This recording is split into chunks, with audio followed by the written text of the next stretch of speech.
Hello students, আশা করি তোমরা ভালো আছো। আমিও ভালো আছি। আমি তোমাদের ডালিয়া ম্যাম। চলে এলাম তোমাদের বর্ধমান বিশ্ববিদ্যালয়ের তোমাদের থার্ড সেমিস্টারের মেজর বেঙ্গলির আরো একটি নতুন ক্লাস নিয়ে। আলোচনা শুরু করার আগে তোমাদের ইনফরমেশন দিয়ে রাখি, আমাদের জ্ঞানজ্যোতি কোচিং সেন্টারের সঙ্গে তোমরা যদি যুক্ত হতে চাও এবং আমাদের নোটস পেতে চাও, সিলেবাস কেন্দ্রিক যা কিছু টপিক রয়েছে তার ভেতরে সমস্ত নোটস যদি তোমরা পেতে চাও, অবশ্যই আমাদের দেওয়া নাম্বারে যোগাযোগ করো। আমাদের যোগাযোগ নাম্বার 6295916282, আইটি নাম্বার 7076398606। তাহলে চলো, আজকে আমরা তো আমার আলোচ্য বিষয় হচ্ছে বাংলা গদ্য সাহিত্যের ইতিহাসে রাজা রামমোহন রায়। ঠিক আছে, আমি রাজা রামমোহন রায় থেকে তোমাদের দুটো মানে ক্লাস দেব। ঠিক আছে, এটা আমার প্রথম ক্লাস। তো তোমরা এখানে দেখতে পাচ্ছ আমি রাজা রামমোহন রায় সম্পর্কে মানে তার গদ্য শৈলীর যে বৈশিষ্ট্য সেগুলো একটুখানি তুলে ধরেছি। হ্যাঁ, আর দ্বিতীয় ক্লাসে তোমাদের যে তার যে গ্রন্থগুলো আছে সেই গ্রন্থগুলো তোমাদের সামনে তুলে ধরবো। তো আলোচনা শুরু করার আগে তোমাদের একটু বলে রাখি, তোমরা যারা নিয়মিত আমার ক্লাস দেখছো, BU third semester major Bengali যারা রয়েছো এবং অন্যান্য কলেজ থেকে অন্যান্য জায়গা থেকেও যারা রয়েছে আর কি, অন্যান্য বিশ্ববিদ্যালয়ের আন্ডারে যারা রয়েছে তাদেরকেও বলছি, যদি তোমাদের আমার ক্লাস ভালো লেগে থাকে অবশ্যই আমার যে ভিডিওগুলো রয়েছে সেখানে লাইক কমেন্ট শেয়ার করে আমাকে অবশ্যই প্রেরণা দিও। এবং তোমরা যারা ভাবছো যে প্রথম থেকে যুক্ত হবে, প্রথম থেকে যদি তোমার নোটস গুলো নাও, তাহলে প্রত্যেকেই কিন্তু তোমরা কি হবে, তোমাদের প্রত্যেকেরই কিন্তু একটা পড়ায় এনার্জি তৈরি হবে। প্রথম থেকে যে কোনো জিনিস তোমরা যদি ভালো মতো মন দিয়ে পড়ো, রেজাল্টও কিন্তু ভালো হবেই একদম। তো তোমরা কিন্তু দেরি করো না, প্রথম থেকেই নোটস গুলো নাও এবং নোটস গুলো পড়া শুরু করো। তো তোমাদের থার্ড সেমিস্টার মেজর বেঙ্গলিতে প্রথমেই যেটা রয়েছে সেটা হচ্ছে তোমাদের গদ্য, তাই না? বাংলা গদ্য সাহিত্যের বিকাশ আধুনিক যুগে।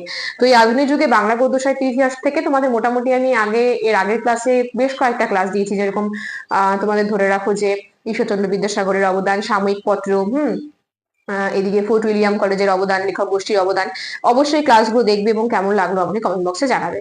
তাহলে চলো, রাজা রামমোহন রায়। আধুনিক কালে বাংলা সাহিত্য ইতিহাসে রামমোহনই সেই মানুষ যিনি পুরনো বিশ্বাসের জড়তা থেকে জীবনকে উদ্ধার করার তাগিদে জ্ঞান, বোধ, যুক্তি ও মননশীলতা প্রকাশের মধ্য দিয়ে সমাজ জীবনকে এগিয়ে নিয়ে গিয়েছিল। তাহলে আমরা এখানে বুঝতে পারছি যে আধুনিক যুগে বাংলা সাহিত্যের ইতিহাসে যা কিছু পুরনো বিশ্বাস ছিল, সমস্ত এই জড়তাগুলো থেকে তিনি কিন্তু বাংলা সাহিত্যকে মুক্তি দিয়েছেন এবং তার নিজস্ব জ্ঞান, বুদ্ধি, যুক্তি দিয়ে মননশীলতার দ্বারা তিনি আমাদের যে সমাজ জীবন, সেই সমাজ জীবনকে কিন্তু এগিয়ে নিয়ে গিয়েছেন। দ্বিতীয়ত, রাজা রামমোহন রায় প্রাচ্য ও পাশ্চাত্যের মেলবন্ধন ঘটিয়েছেন তার গদ্যে। দেখো, প্রাচ্য পাশ্চাত্যের মেলবন্ধনে তিনি আখ্যায়িত হয়েছিলেন ভারত পথিক অভিধায়। তাহলে কি বলা হয়? রাজা রামমোহন রায়কে বলা হয় ভারত পথিক, তাই না?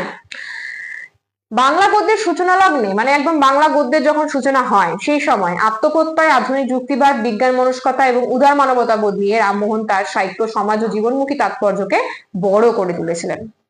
এছাড়াও জনচেতনার জাগরণ যাতে ঘটে, এই জনচেতনার জাগরণ ঘটানোর জন্য রাজা রামমোহন রায় মুদ্রণ শিল্পের যথার্থ সদ্ব্যবহার করেছিলেন। তাহলে বুঝতেই পারছো যে বাংলা সাহিত্যের জগতে, বাংলা গদ্য সাহিত্যের জগতে তার অবদান কতটা। রাজা রামমোহনের রচনার মধ্যে আমরা একটা প্রধান গুণ দেখতে পাই, সেটা কি বলতো? সেটা হচ্ছে বক্তব্যের সরলতা। মানে তিনি যা কিছু বক্তব্য রাখছেন তার মধ্যে একটা সরলতা রয়েছে, কোনো জটিলতা নেই। ঠিক আছে, এবং বাংলা গদ্যকে অনুবাদ, আলোচনার বাহন করে তুলেছিলেন তিনি হলেন আমাদের এই ভারত পথিক রাজা রামমোহন রায়। দেখো, এই যে আমি আলোচনাটা আজকে করলাম, এটা কিন্তু রাজা রামমোহন রায় তোমরা বলতে পারো গদ্যশৈলীর বৈশিষ্ট্য, হ্যাঁ, বা কোন লক্ষণগুলো দেখে তোমরা বুঝতে পারবে এটা রাজা রামমোহন রায়ের লেখা গদ্য।